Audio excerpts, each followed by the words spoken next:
안녕하세요. 오늘도 사연살롱을 찾아주셔서 감사합니다. 어쩌다 3대 모녀가 함께 한 집에 살게 된 사연의 주인공 30대 여성입니다. 저희 집에는 7살 딸아이까지 여자만 셋이 살고 있는데요. 저희 엄마는 사고로 사랑하는 반쪽을 잃었고 저는 새치 하나 나불거리는 원수 같은 놈이랑 헤어졌거든요. 그렇게 저희는 셋이 똘똘 뭉쳐 함께 살기로 했어요. 물론 동네에서도 또 주변에서도 말이 돌긴 하는데 솔직히 남편이랑 살 때보다 친정엄마랑 사는 지금이 제 삶의 만족도가 높아 그런 말 따위는 신경이 쓰이질 않네요. 아무래도 아이 케어부터 모든 집안일을 저희 엄마가 하고 계시기 때문에 그런 것 같은데 그래서 이렇게 사연을 쓰고 있는 지금도 저는 엄마에게 가장 감사하고 또 미안한 딸입니다. 저도 자식을 키우는 엄마지만 저희 엄마처럼 살 수 있냐고 물으면 그건 어려울 것 같거든요.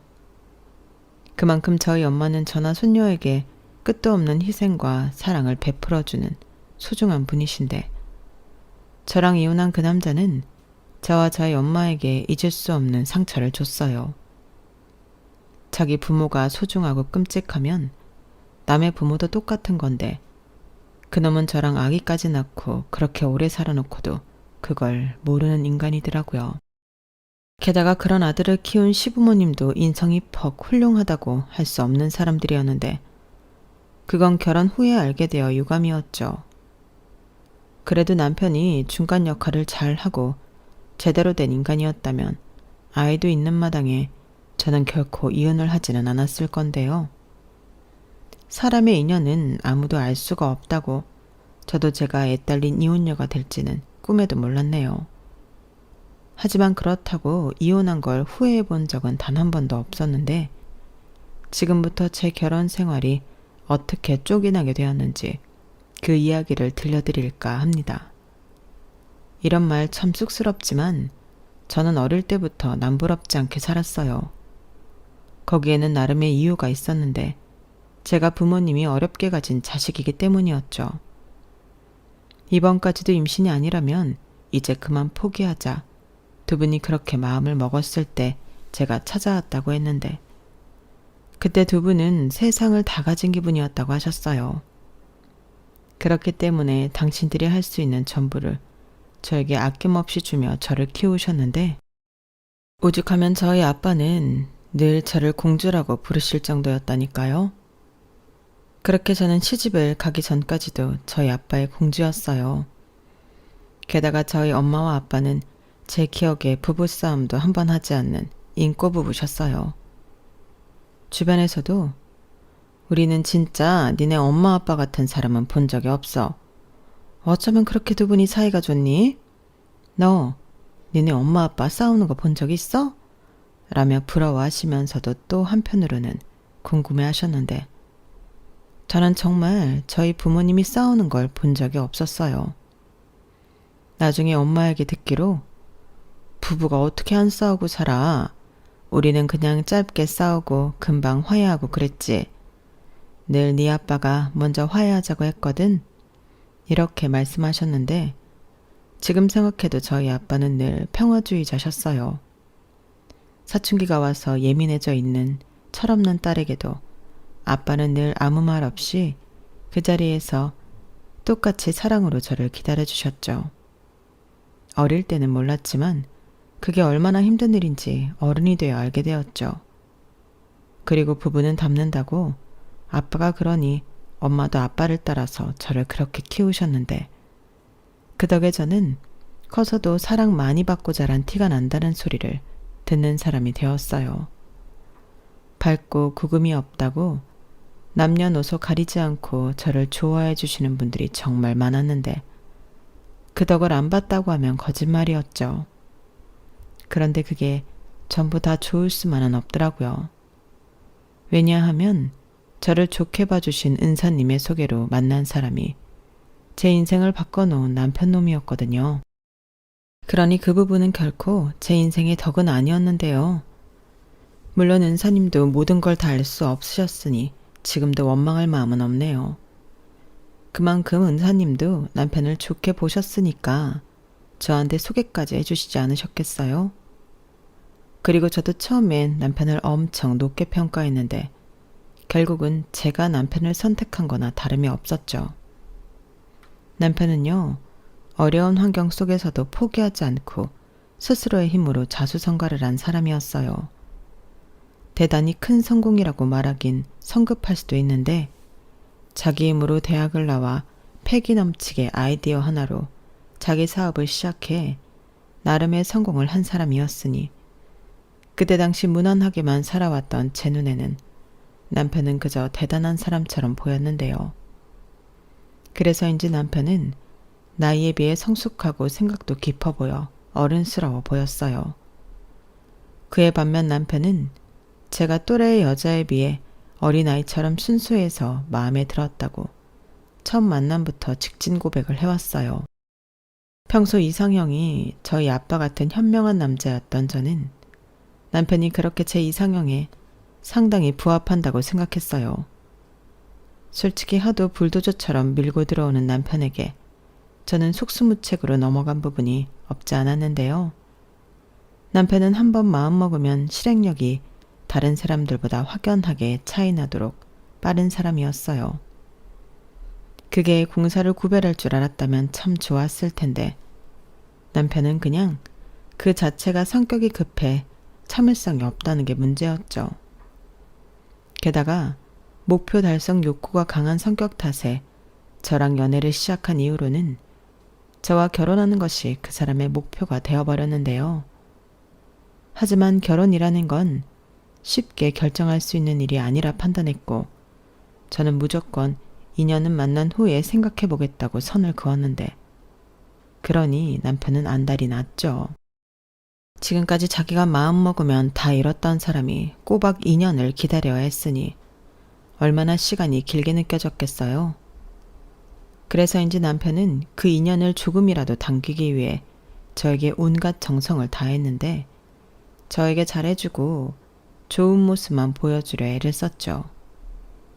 그러니 어떤 날은 안쓰러운 마음도 들었는데요. 이렇게 저를 좋아하고 저랑 결혼을 하고 싶어 하는데 시간을 끌고 있는 제가 나쁜 사람처럼 느껴질 때도 있었어요. 하지만 그럴 때마다 드는 생각이 또 한 가지 있었는데 제가 시집을 가면 두 분만 계실 부모님을 생각하면 결혼은 좀 천천히 해야 하지 않을까 그런 생각이 들었어요. 하지만 남편과 헤어질 때면 그런 마음도 흔들리기만 했는데 결국 저는 2년을 다 채우지 못하고 1년 8개월 만에 남편과 결혼을 결심했죠. 남편이 먼저 결혼하면 시댁이 아닌 친정 근처에 신혼집을 구하자고 했는데 결혼 후에도 친정과 자주 왕래하며 지내라고 하더라고요. 그 말이 저에겐 결혼을 결심하게 된 결정적인 약속 같은 거였는데 그리하여 저는 남편을 집에 데리고 가서 소개했고 다행히 저희 부모님은 남편의 됨됨이가 바르고 책임감 있는 모습이 보기 좋다며 결혼을 허락해 주셨죠. 그리고 그 뒤로 저 역시 시부모님을 뵈러 시댁을 찾았는데 시댁은 뭐랄까 집도 집이지만 집 안의 살림살이들이 좀 초라해 보여 깜짝 놀랐어요. 남편에게 듣기로 집이 많이 어려웠다는 말은 들어 알고 있었지만 지금도 그런 생활을 하고 있을 거라고는 생각도 하지 못했기에 더 그랬죠. 하지만 이내 저를 보며 어머 곱기도 하다. 어쩜 이렇게 명랑하고 예쁜 아가씨를 데리고 왔니? 우리 아들이 진짜 잘해줘야겠다. 이 손 좀 봐. 굳은 일은 한 번도 안 했나 보네. 라고 저를 보자마자 시어머니가 손을 잡고 반겨주셨는데요. 시아버님도 말씀은 많이 없으셨지만 인상이 좋으셨어요. 그저 니들이 원하는 대로 해라. 우리는 괜찮다. 이렇게 말씀하셨는데 두 분이 너무 잘해주시니 초라한 살림살이는 그 이후로 눈에 들어오지 않았어요. 오히려 내가 시집을 오면 하나하나 다 바꿔드려야지 그런 생각만 하게 되었는데요.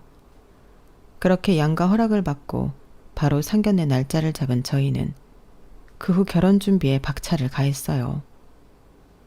남들은 결혼 준비하면서 많이들 싸운다고 하는데 저희는 그런 것도 없이 순탄하게 결혼 준비를 해갔는데 그도 그럴 게 결혼 준비에 들어간 직후 남편이 이런 말을 했어요.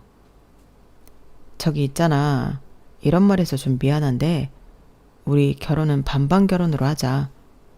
우리 집에 가봐서 알겠지만 우리 부모님이 아들 장가 간다고 금전적인 지원을 하긴 좀 어려워.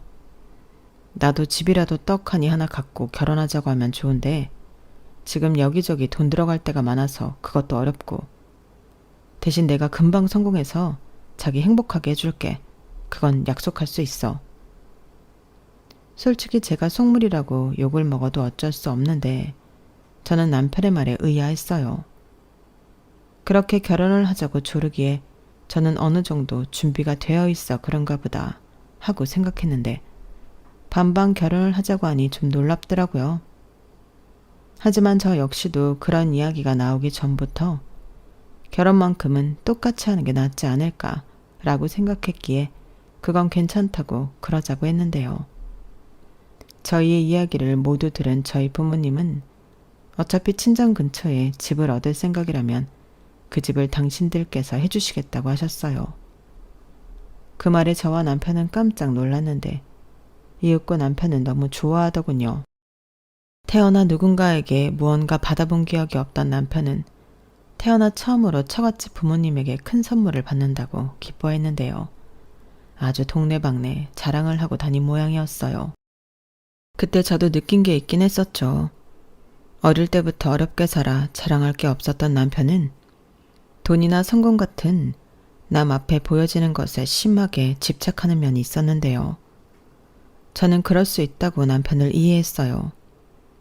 그래서인지 남편이 측은하게 느껴질 때도 많았는데 저는 저희 부모님에게 또다시 큰 감사함을 느낄 수밖에 없었죠. 게다가 시부모님도 신혼집까지 해오는 며느리라며 저를 엄청 예뻐해 주셨죠. 나름 시댁이 가면 대접 같은 것도 받고 솔직히 나쁘지 않았어요. 막말로 제 힘으로 산 집도 아니고 친정에서 사준 집이었는데 호사는 제가 누리고 있으니 저만 분에 넘치는 혜택을 받았죠. 하지만 그런 혜택도 그리 오래가진 않았는데요. 시부모님도 며느리, 그것도 부잣집 딸 며느리가 생겨 자기들도 덕을 보고 싶다고 노골적으로 변하셨거든요. 아니, 처음 그 인상 좋던 두 양반은 어디로 가고 공짜만 밝히는 사람만 있는 건지 가끔은 소름이 끼칠 정도였는데 남편은 그런 자기 부모를 늘 불쌍하게 생각하라 하더군요. 그런데요, 정말 이상한 건 그런 생각을 하고 있던 남편이라면 저랑 결혼하기 이전에라도 자기 부모를 챙겼어야 하지 않나요? 그런데 남편은 자기 사업 확장에만 열을 올려 시부모님에게 50만 원 생활비를 드리는 것 외에는 아무것도 해드린 게 없었는데 이제 와서 장가 갔으니 저더러 자기 부모님을 챙기라고 하는 거였어요. 남자들 결혼하면 와이프한테 대리효도 시킨다고 하더니 정말 그런 것 같더라고요. 그리고 저는 제 감정이 상하기 전까진 그래도 시댁에 잘하는 며느리였는데 제가 그랬잖아요. 시집 오면 시댁 살림을 좀 좋은 걸로 바꿔드리고 싶었다고요. 그래서 결혼하고 1년 동안은 큰 건 못 해드려도 이불, 소형 가전, 하다못해 2분 외출복 같은 걸 제가 갈 때마다 새로 바꿔드렸는데 그럴 때면 입이 찢어지게 좋아하시는 시부모님이셨어요.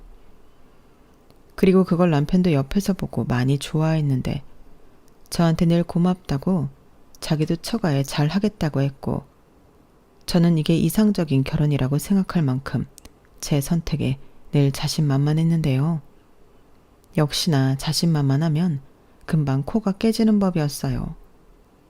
늘 받기만 하던 시댁은 이제 당신들 성에 차지 않으면 금방 싫은 내색을 했고 급기야 시어머니는 어머 며느라 이건 아무리 그래도 아니지 않니? 한우를 사와야지. 무슨 돼지고기를 사왔어? 네가 보기에 우리가 돼지고기도 못 먹고 사는 거지로 보이냐? 라고 하시기도 했는데 그 말을 들었을 때는 얼마나 놀랐는지 몰라요. 그리고 사람 마음이 간사하기에 그런 일을 겪은 후로는 시댁 방문 자체를 웬만해서는 꺼리게 되었는데요. 그때부터는 남편도 서운한 기색을 숨기지 않더군요. 그러면서 유치하게 복수라도 하듯 남편도 저희 친정 부모님을 일부러 챙기기 싫어하는 눈치였는데 그때부터 제가 자부하던 결혼 생활은 슬슬 금이 가기 시작했어요. 그러다 주변에서 다 그러고 살아. 그냥 각자 부모는 각자 챙기고 사는 게 속 편하지. 괜히 마음만 상한다. 그래도 수민 씨는 친정 옆에 사니까 좋잖아. 라며 이제라도 마음가짐을 바꾸라는 조언을 들었는데 저도 그게 맞는 것 같아 포기할 건 포기하고 실속을 챙기기로 했어요. 어차피 착한 며느리로 살다가는 호구가 되기 십상이라는 것도 알았고 괜히 남편이랑 서로의 부모로 마음 상하면 끝도 없을 것 같으니까 저는 그냥 우리만 싸우지 않고 잘 지내면 된다는 주의로 시댁에는 도리만 하고 친정에는 제 마음 가는 대로 했는데 어차피 집도 그렇고 살면서 소소한 것들을 전부 도움받고 있으니 남편도 대놓고 제가 친정만 챙긴다고 뭐라고 하지 못하더라고요. 저희 엄마가 때 되면 반찬도 남편 좋아하는 것 위주로 만들어 수시로 갖다 주시고 남편 생일이면 저희 아빠가 거금으로 용돈도 척척 줬는데 거기에 대고 장인장모 욕을 하면 그게 사람 새끼인가요? 그래서 그렇게 지내면 저는 별 탈 없이 잘 지낼 수 있을 거라 생각했는데요. 그러던 중 결혼 뒤 3년 차에 접어들면서 기다리던 임신을 하게 되었는데 제 뱃속에 아이가 한참 자라고 있을 무렵 아빠 생신을 맞이해 제가 두 분께 설악산 여행을 보내드렸고 그때 돌아오는 길에 그만 사고가 일어났어요. 고속도로에서 뜻밖의 당한 사고였는데 사고가 너무 크게 나서 운전을 하던 아빠는 병원으로 옮겨지기도 전에 돌아가시고 엄마는 중태에 빠지셔서 고비를 여러 번 넘기셔야 했죠. 저는 그때 세상이 끝난 줄 알았고 아빠의 장례도 미룬 채 매일 울면서 하루하루를 보냈는데요. 탈진 상태에 빠지기도 하고 하혈도 해서 유산 위기까지 오고 말았어요. 하지만 저는 그때 제정신이 아니라서 아이를 걱정할 여유가 없었는데 이러다 엄마까지 세상을 떠나면 어쩌나 오직 그 생각뿐이었죠. 그래서 매일 아빠에게 엄마는 데려가지 말라고 울면서 빌고 또 빌었어요. 그 마음이 닿았는지 엄마는 혼수 상태에서 의식을 되찾으셨어요. 그렇게 늦게 치르게 된 아빠의 장례식은 많은 사람들의 슬픔과 추도 속에 끝났는데 저는 그때 살이 너무 빠져서 병원에서 이러면 진짜 유산한다고 병원에 입원할 것을 권유하더라고요. 하지만 저는 입원조차 할 수 없었는데요. 그 이유는 엄마가 너무 힘들어하셨기 때문이었어요. 저는 엄마라도 살아주셔서 너무 감사했는데 엄마는 살았다는 게 지옥이라며 그때 죽지 못한 걸 자책하셨어요. 그럼 아빠가 외롭게 혼자 떠나지 않아도 되지 않았을 텐데 하시며 매일을 울고 식사도 하지 않으셨거든요. 그런 엄마를 두고 저는 차마 제 새끼 살리자고 입원할 수가 없겠더라고요.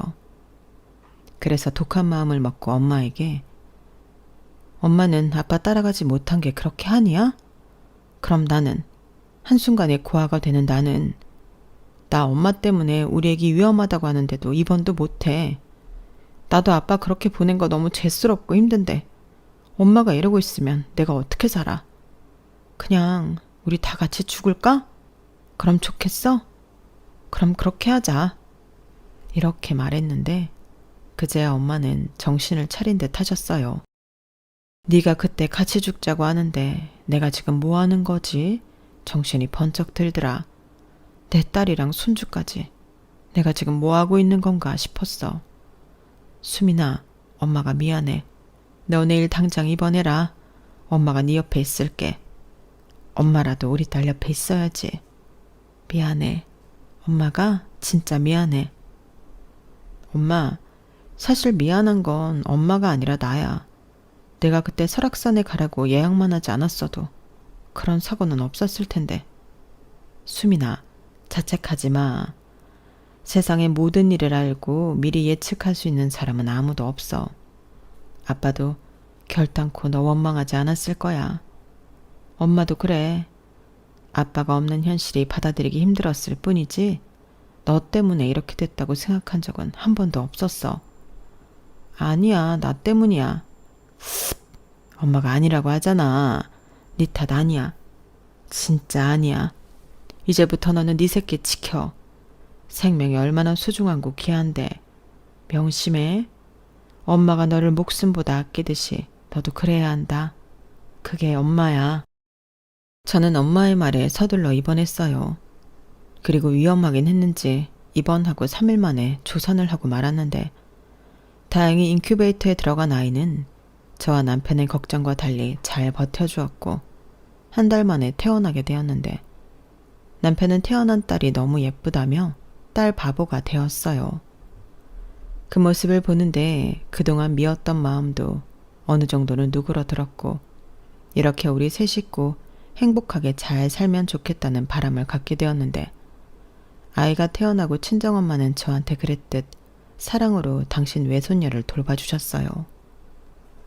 다행히 집에 가까우니 제가 조리원 퇴소 후 엄마가 왔다 갔다 하시며 저를 도와주셨는데 엄마는 아빠가 남긴 재산과 보험금으로 다행히 어렵지 않은 생활을 이어가실 수 있었어요.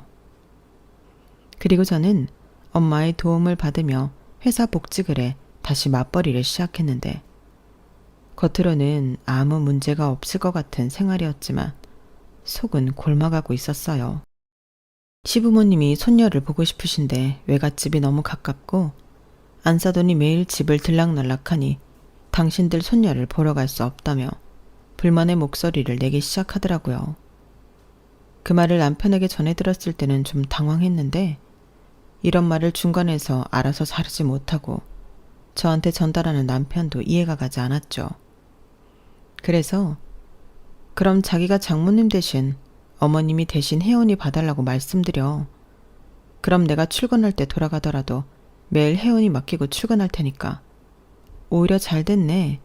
맨날 엄마한테 부탁하는 것도 미안했는데. 라고 했는데요. 남편은 신기가 불편한 듯 그런 뜻이 아니잖아.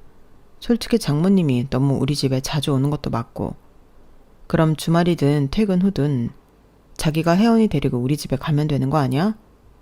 그리고 주말에는 엄마 아빠 오라고 해서 식사 대접도 좀 하고 그러자는 거지.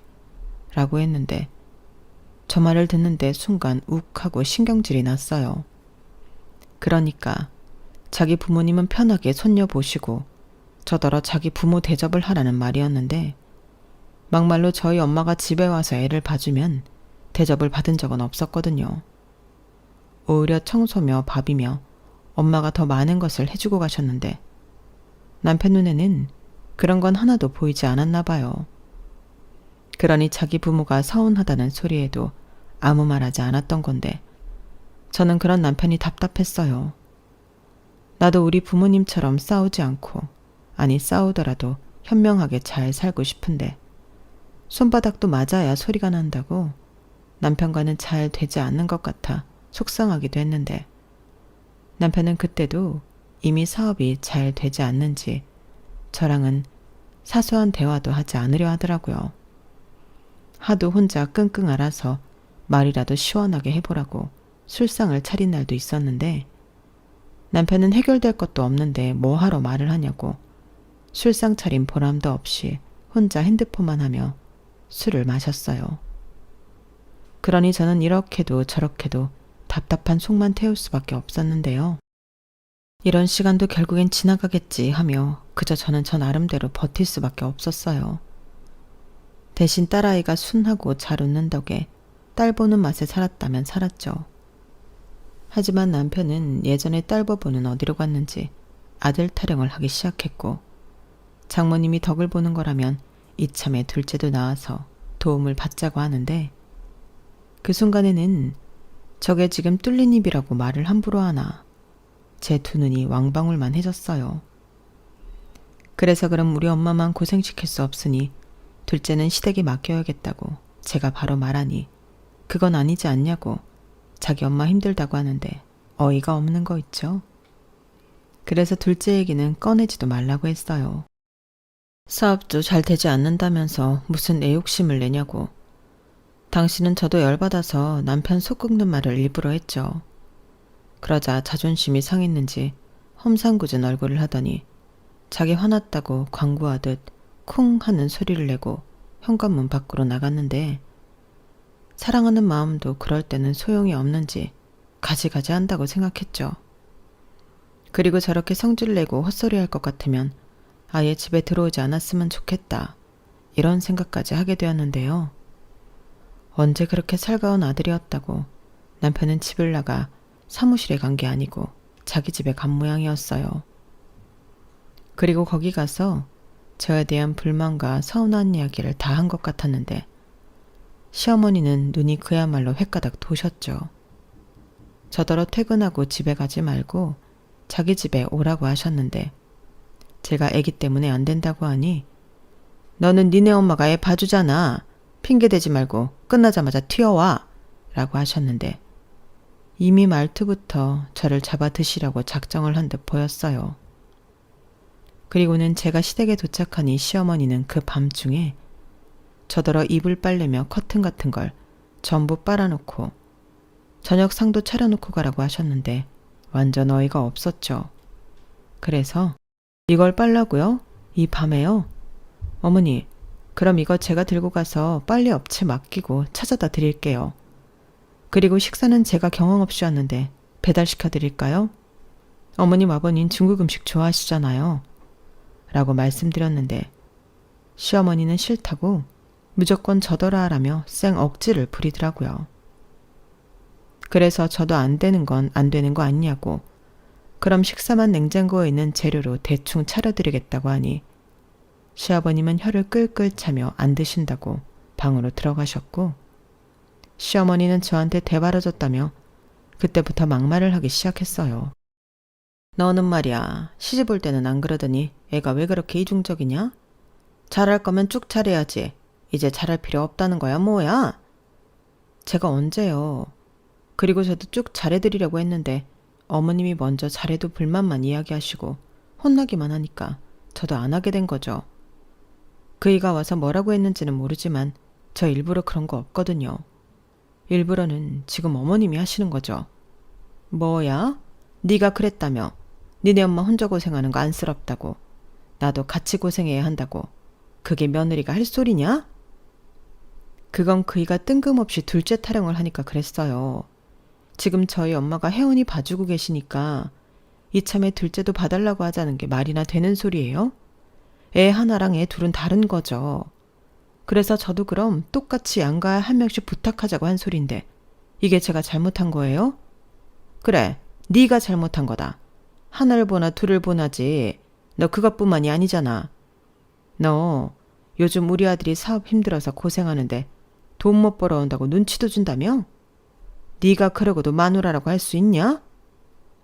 그야 그건 지금 우리 여건이 안 되는데 헛소리를 하니까. 뭐?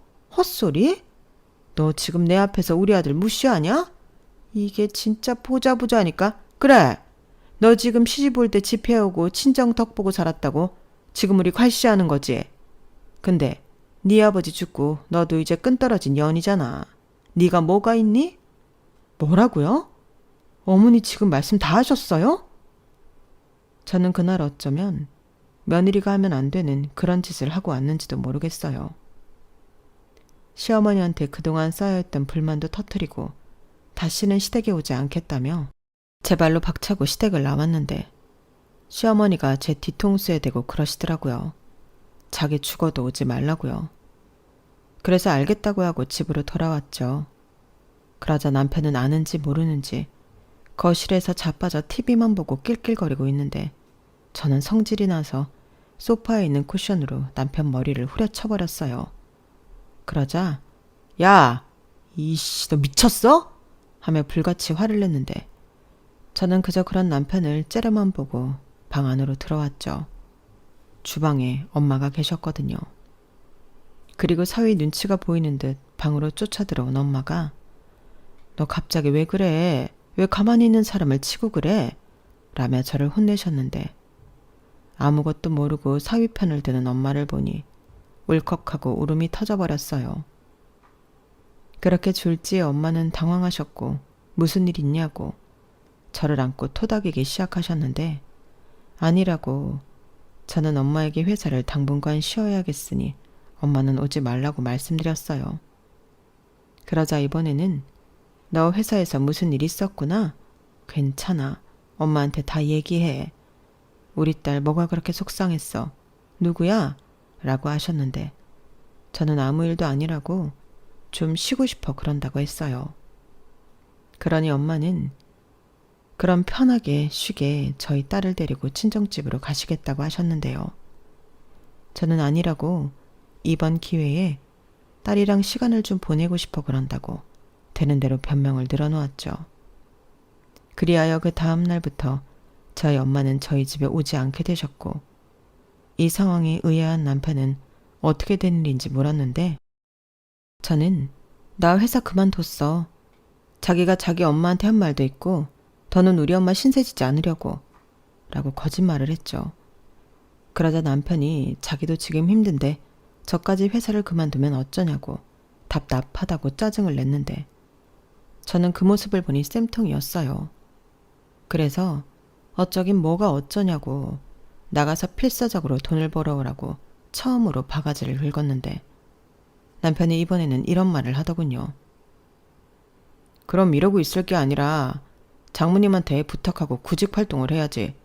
엎어진 김에 그냥 집구석에 눌러 앉겠다는 거야? 나는 그럼 안 돼? 자기도 우리 엄마가 맨날 집에 와서 애 봐주는 거 싫다며. 그렇다고 자기 엄마한테 애 맡기는 건 죽어도 싫고. 그럼 다른 수 있어? 내가 볼게. 자기가 돈 벌어. 어차피 이 집에 대출금이 있는 것도 아니고 부담이 많은 것도 아니잖아. 뭐라고? 너 또 나 무시하냐? 장인어른이 사준 이 집 하나로 진짜 유세 끝장나게 떤다.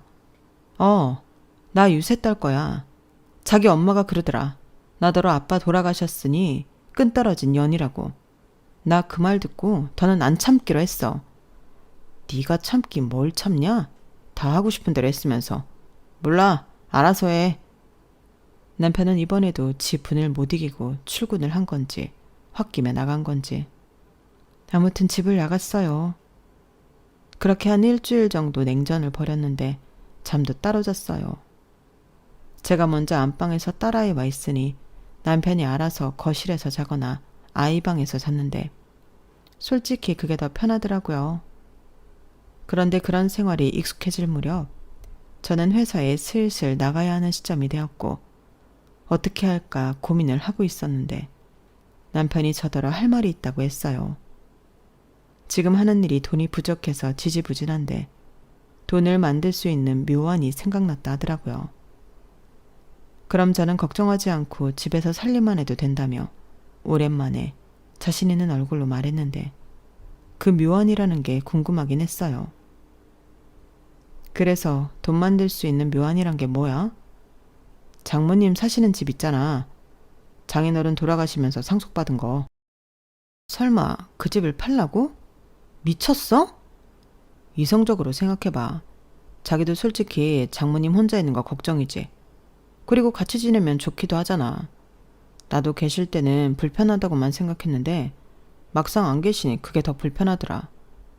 자기도 장모님 있으면 일을 다시 찾아도 되고 그게 아니더라도 친구라도 잠깐씩 만나고 올 수도 있는데 장모님 우리가 모시고 장모님 사는 집 그거 팔아서 나 사업자금으로 하자. 웃기고 있네. 꿈 깨. 우리 엄마가 그 집을 그러라고 하지도 않을 거고 엄마한테 선택권이 있는 거랑 오갈 데 없어서 우리 집에 있는 게 그게 같아? 그럼 아예 우리 집을 팔고 얼마 집으로 들어가지. 에이 그건 안 돼. 왜? 우리 집보다 장모님 사시는 집 시세가 더 높더라고. 내가 다 알아봤지. 사실 장모님 집 팔아도 빠듯해. 대출은 이미 한도까지 다 받아서 추가 대출은 힘들고 자기는 이제 직장도 없으니 대출도 안 나올 거고 그럼 최대한 돈이 되는 걸 팔아야지. 아니면 우리 장모님 집이랑 우리 집이랑 다 팔고 전세 갈까? 돌았니? 됐어. 그딴 게 묘아니면 때려치워. 행여 우리 엄마한테 입 뚜뻥긋 해봐. 저는 그 정도로 말하면 남편놈이 알아들을지 알았어요. 하지만 마음먹으면 지 마음대로 하고야만 하는 그 성미는 포기를 몰랐는데 제가 회사 일로 통화를 하고 있을 때 친정엄마가 갑자기 집으로 들어오셨어요. 그래서 제가 토끼 눈을 뜨며 무슨 일이냐고 물으니 서서방이 집에 와서 밥 먹으라고 하던데? 라며 엄마가 오랜만에 기분 좋은 얼굴을 하고 계셨는데 저는 깊은 곳에서 한숨이 절로 나왔죠.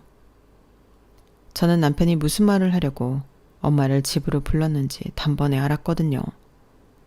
그래서 제가 먼저 선수를 치려고 했는데 그 타이밍에 남편이 양손 가득 삼겹살을 사가지고 집에 들어온 거 있죠. 그러고는 장모님은 아무것도 하지 마시고 앉아만 계세요. 오늘은 제가 요리사입니다. 라고 하는데 엄마는 웃고 저는 오만 인상을 찡그렸어요. 그리고 이윽고 자리에 앉았는데 남편이 대뜸 자기 요즘 힘들다는 밑밥을 열심히 깔더군요. 그리고는 한다는 말이 저한테 했던 말과 달랐는데요. 저희 집에 오셔서 같이 살자고 하는 게 아니라 저희 엄마에게 집을 팔고 요양원에 가는 게 어떠냐고 했어요. 장모님, 요즘은요, 요양원이 말이 그렇지 거기 가면 친구도 만들고 새로운 취미생활도 한대요. 제가 알기로는 거기서 연애도 한다고 하던데 우리 장모님 인물도 출중하신데 이대로 계시기는 너무 아깝죠. 제가 사업이 힘든 것도 있긴 하지만 이참에 장모님도 새 인생 사세요. 요양원비는 걱정하지 마시고요. 이 사위가 끝까지 책임지겠습니다. 이렇게 말했는데 저도 저희 엄마도 깜짝 놀랐죠. 서서방, 지금 그 말은 나더러 죽을 때까지 요양원에 있으란 소린가? 내 집은 팔아서 자네 주고? 아, 서로 좋은 거 하자는 말이죠. 오해는 하지 마세요. 저 진짜 좋은 요양원 차려드릴 거예요. 요즘 요양원도 예전 같지 않아서 입주 비용도 만만치 않고 다달이 내는 돈도 싸지 않아. 나도 벌써 알아봤네. 엄마가 그걸 왜 알아봐? 엄마라고 평생 혼자 있을 수는 없잖아. 그리고 더 늙어서 너한테 짐 되는 것도 싫고. 근데 아무리 싼 데를 찾으려 해도 싸면 다 멀더라고. 나는 그래도 오며 가며 너 사는 거 들여다보고 싶은데. 그래서 알아보다 말았지. 장모님, 멀면 어때요? 저희가 가면 되죠. 서서방, 사업이 그렇게 힘드나? 그럼 안 되는 거에 열내지 말고 지금이라도 다른 일을 찾아보는 건 어때? 자네 아직 젊고 똑똑한데 못할 일이 뭐가 있어? 장모님, 그건 장모님이 뭘 몰라서 하시는 말씀이세요. 저 지금까지 제 힘으로 여기까지 왔고요. 앞으로도 자신 있어요. 지금은 돈 때문에 힘든 건데 이 고비만 넘기면 저 진짜 승승장구한다니까요. 결국엔 제가 성공해야 수민이랑 혜원이도 남부럽지 않게 잘 살게 해주죠. 장모님, 제발 부탁드려요. 그럼 자네 사는 집을 팔고 내 집에 들어오게. 나는 그 집 절대 못 팔아. 그래, 내가 전에도 그랬잖아. 당신이 전 그 사업 포기할 수 없다면 이 집 팔아서 내가 투자할게. 부족한 건 어쩔 수 없고. 그건 안 된다고 했잖아. 그리고 내가 생각을 해봤는데 아무리 장모님이라고 해도 같이 사는 건 힘들겠더라고. 그건 자기도 마찬가지잖아. 자기, 우리 엄마랑 한 집에서 살 수 있어? 그래서 요양원으로 마음대로 바꿔서 나랑 상의도 없이 엄마한테 바로 얘기하는 거야? 누구 맘대로? 진짜 왜 그러냐? 우리 한 가족이야. 혜연이 생각 안 해? 나는 장인어른처럼 우리 혜연이 다 해주고 싶어. 가난한 게 얼마나 서럽고 비참한지 알기나 해? 자기는 안 겪어봐서 몰라. 그래, 나는 몰라.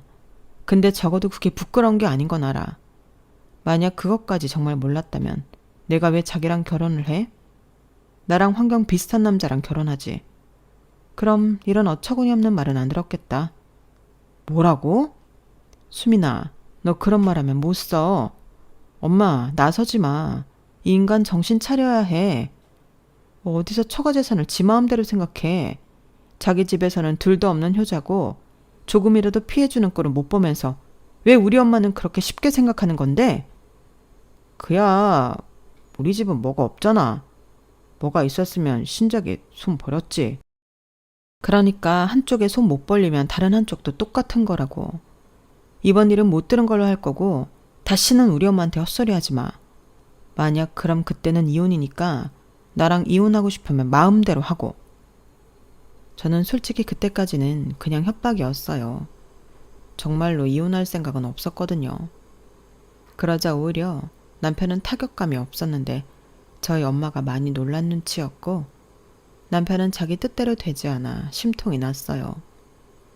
그리고 그 이후로는 저를 엿먹이려 가든 치사한 짓을 벌이기 시작했는데 그러다가 그 인간은 하면 안 되는 짓을 하기 시작했어요. 그건 바로 돌아가신 저희 아빠에 대한 불만이었는데요. 기가 차지 않았죠. 내가 정말 이런 말까지는 하지 않으려 했는데 장인어른이 돈 있는 척을 얼마나 했어. 그럼 사위 앞으로 떡하니 몇 억은 해주고 돌아가셔야지. 막말로 내 앞으로 해준 건 하나도 없잖아. 집도 딸 앞으로 사주고 당신 재산은 몽땅 장모님 앞으로 되어 있으니 내가 뭐가 있어. 이러더라고요.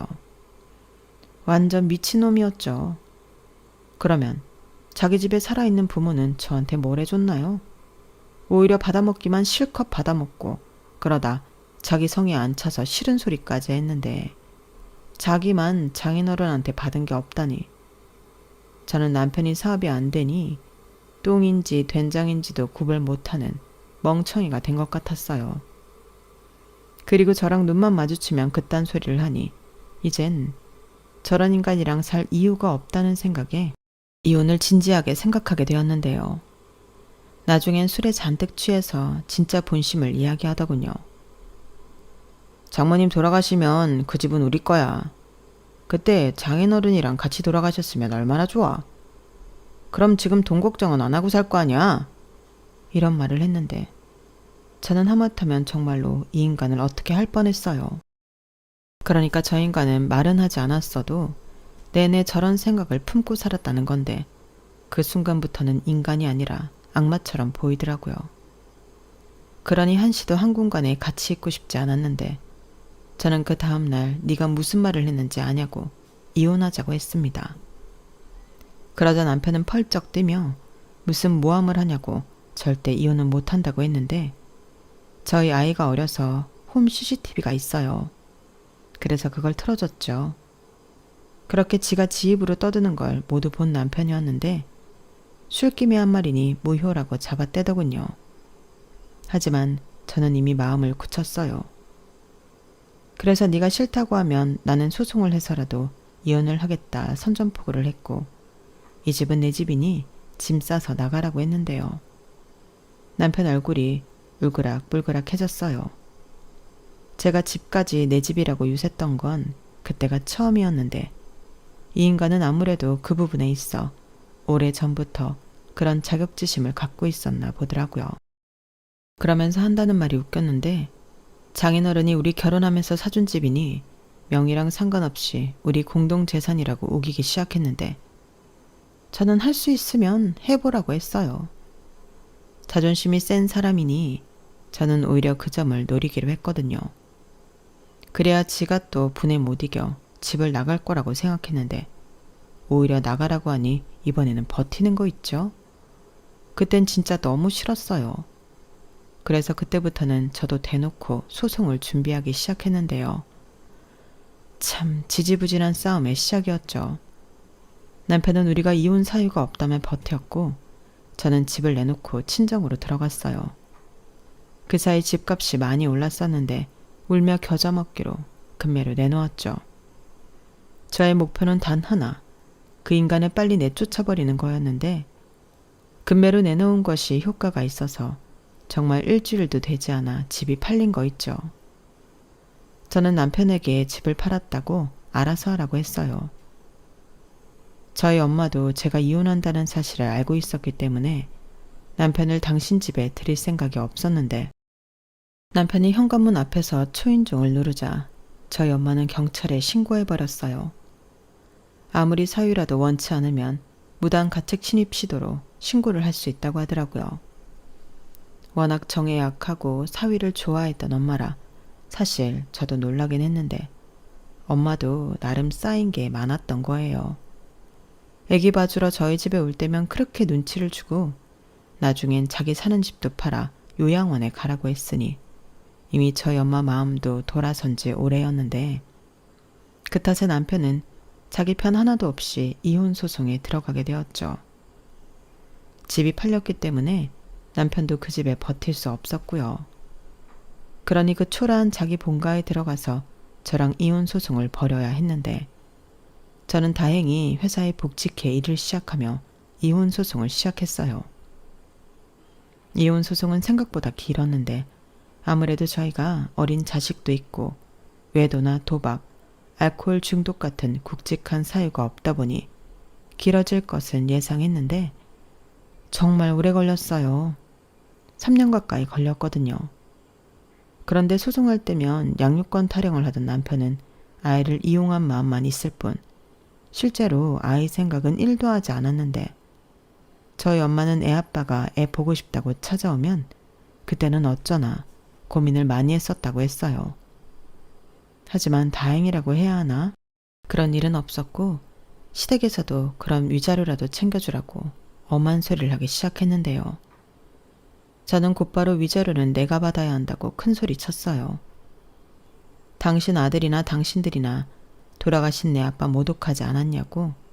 내가 찾아보니 사자 명예훼손죄라는 것도 있는데 어디 제대로 소장이나 받아볼 거냐고 다그치니 시부모님이 깜짝 놀란 얼굴을 하며 미안하다고 했는데요. 알겠으니 나중엔 제발 소송을 걸지 말라며 애원했어요.